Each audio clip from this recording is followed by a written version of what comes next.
Okay, so for today's activity, we're working on imagery. So I decided to choose one of the scenes that I liked from chapter 1 and decided to draw it out.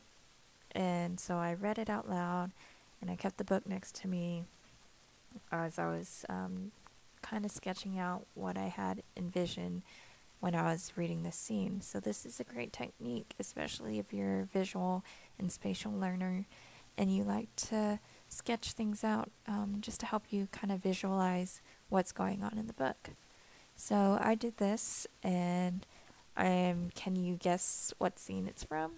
It's from chapter 1, and I'm actually going to play it for you, and hopefully maybe you'll notice that maybe the text and the colors that were used matches up with what I ended up drawing. And this is just a rough sketch, and it may not be exactly what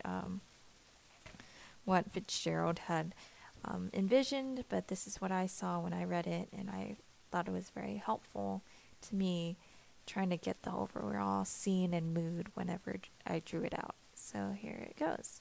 And please excuse my hand being in the way most of the time. I didn't realize that it was when I was drawing.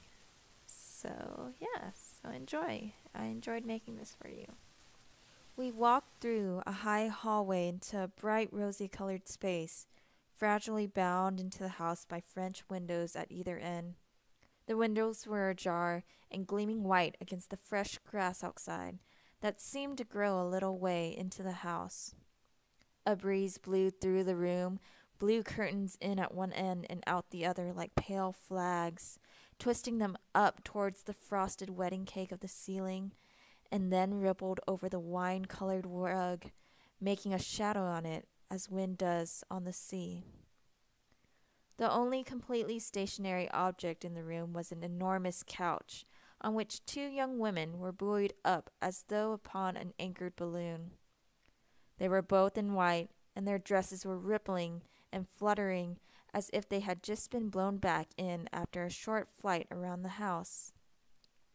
I must have stood for a few moments listening to the whip and snap of the curtains and the groan of a pitcher on the wall. Then there was a boom as Tom Buchanan shut the rear windows and the caught wind died out about the room, and the curtains and the rugs and the two young women ballooned slowly to the floor.